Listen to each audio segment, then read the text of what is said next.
మనలో చాలామందికి బుక్స్ చదవడం అంటే చాలా ఇష్టం. ఇంట్రెస్టింగ్ బుక్స్ ఉంటే వాటిని అస్సలు వదలం. అలాంటి ఇంట్రెస్టింగ్ బుక్ ఒకటి, ద డెవిల్స్ బైబుల్. ఈ పేరు మీరు వినే ఉంటారు. ఈ బుక్ జనరల్గా పేజెస్ మీద రాయలేదు, జంతువుల చర్మం మీద రాసి ఉంటుంది. దీని వెయిట్ 75 kg ఉంటుంది. ఇది 36 ఇంచెస్ హైట్, 8.7 ఇంచెస్ థిక్గా ఉంటుంది. విచిత్రం ఏమిటంటే ఈ బుక్ ఒక రాత్రిలో రాశారు. ఈ బుక్లో పేపర్ కోసం 160 డాంకీ స్కిన్ని యూస్ చేశారు. అసలు ఈ బుక్ కథ ఏంటో ఈ వీడియోలో తెలుసుకుందాం. ఈ వీడియో ఎక్కడ స్కిప్ చేయకుండా చూడండి. 800 సంవత్సరాల ముందు 13వ సెంచరీలో ఒక సన్యాసి ఉండేవాడు. అతని పేరు అర్మన్. ఇతను బొహేమియాలో ఉండేవాడు. అప్పట్లో అక్కడ రాజులు ఉండేవారు. ఒకసారి ఆ సన్యాసి అక్కడ రూల్ని తప్పాడు. అక్కడ సన్యాసులు అందరూ ఈ విషయం తెలుసుకొని అర్మన్ను అందరి ముందు దోషిగా నిలబెడతారు. అర్మన్కి అందరూ కలిసి మరణశిక్ష విధించాలని డిసైడ్ అవుతారు. అర్మన్ తాను తప్పు చేశాను, నన్ను క్షమించండి అని అడుగుతాడు.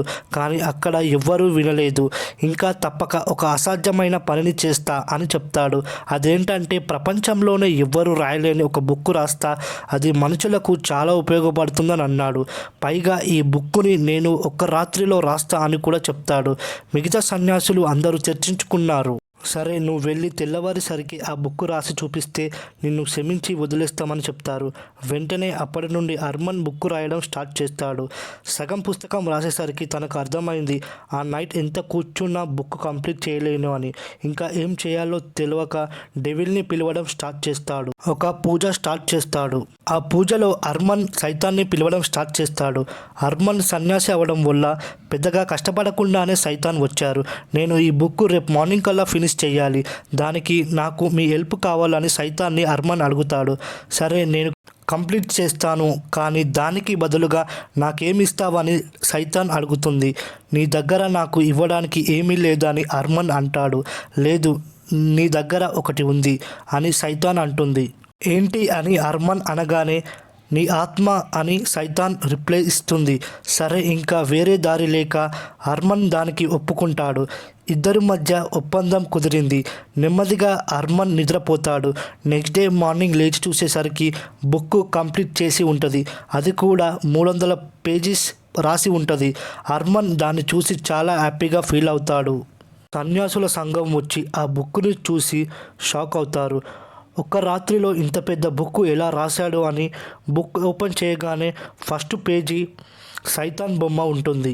ఈ book red, yellow, green, black ఇంకా గోల్డెన్ కలర్లో యూస్ చేశారు. అండ్ ఈ బుక్లో స్వర్గం అండ్ నరకం గురించి కూడా రాశారు. ఈ బుక్లో సైతాన్ని ఎలా పిలవాలి అని కూడా రాశారు. అందుకే ఈ బుక్ని ద డెవిల్స్ బుక్ అని అంటారు. బుక్ని సన్యాసులు చదువుతున్నప్పుడు ఆ లెటర్స్ సరిగా కనపడేవి కాదంట. సో ఆ బుక్ని అందరూ కలిసి వేరే గ్రూప్ సన్యాసులకు ఇచ్చారు. ఏమైందో తెలియదు, సడన్గా అక్కడ విచిత్రమైన వ్యాధి సోకి చాలామంది చనిపోయారు. ఇంకా తర్వాత ఆ బుక్ని ఒక లైబ్రరీకి పంపారు. ఆ తర్వాత 1594లో ఒక రాజు తన నేమ్ రూథర్ఫుడ్కి ఇచ్చారు ఈ బుక్ని. ఎప్పుడైతే ఆ బుక్ తీసుకున్నాడో రాజు అప్పటి నుండి తన ఆరోగ్యం పాడవడం మొదలవుతుంది. తర్వాత స్వీడిష్ సైన్యం ఆ బుక్ని తీసుకుంది. ఆ బుక్ స్వీడన్ క్వీన్ అయిన క్రిస్టియానాకు తీసుకుంది. క్వీన్ క్రిస్టియానాకి బుక్స్ అంటే చాలా ఇష్టం. ఈ బుక్ చూడగానే చాలా ఆనందపడింది.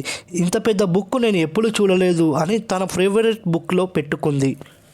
కానీ 6 సంవత్సరాల తర్వాత క్వీన్ క్రిస్టియానా కూడా నెమ్మదిగా తన ఆరోగ్యం పాడవడం మొదలవుతుంది.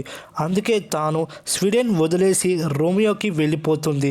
వెళుతూ వెళుతూ తన దగ్గర ఉన్న బుక్స్ని తీసుకువెళ్తుంది, ఒక్క ఆ డెవిల్స్ బుక్స్ తప్ప.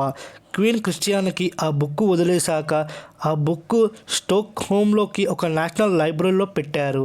7th May 1697లో ఏమైందో తెలియదు, సడన్గా నేషనల్ లైబ్రరీలో ఫైర్ యాక్సిడెంట్ జరిగింది. అదొక అన్ఎక్స్పెక్టెడ్ ఫైర్ యాక్సిడెంట్. ఇక్కడ విచిత్రం ఏంటంటే లైబ్రరీలో చాలా బుక్స్ కాలిపోయాయి, కానీ ఈ బుక్ డెవిల్స్ బుక్ మాత్రం చిన్న నిప్పు కూడా అంటుకోలేదు. ఎలా ఉందో అలా ఉంది. తర్వాత స్వీడన్లో కొత్తగా ఓపెన్ చేసిన లైబ్రరీలో ఉంచారు. అప్పటి నుండి ఇప్పటిదాకా అది అక్కడే ఉంది. అలా 800 సంవత్సరాలు అక్కడే ఉంది. దానివల్ల సైంటిస్టు అస్సలు బుక్స్లో ఏముందని కనుక్కోవడానికి ట్రై చేశారు. కానీ వాళ్ళకి ఫైనల్గా తెలిసింది ఏంటంటే ఆ బుక్ ఒక్కడే రాశాడని. ఎందుకంటే పేజీ 1 నుండి ఎండ్ దాకా same hand writing, even letter size కూడా మారలేదు. జనరల్గా నార్మల్ పర్సన్ ఆ బుక్ని రాయాలంటే మినిమం 20 సంవత్సరాలు టైం పడుతుంది. టైం పడితే ఏజ్ కూడా పెరిగే కొద్దీ హ్యాండ్ రైటింగ్ చేంజ్ అవుతుంది. కానీ అక్కడ ఆ బుక్లో ఒక్క మిస్టేక్ లేకుండా రాశాడు. ఈ బుక్ ఇప్పటికీ ఒక మిస్టరీగా మిగిలిపోయింది. ఫ్రెండ్స్, ఈ వీడియో మీకు నచ్చితే లైక్ చేయండి. ఛానల్ని కొత్తగా చూసే వాళ్ళు సబ్స్క్రైబ్ చేసుకోండి.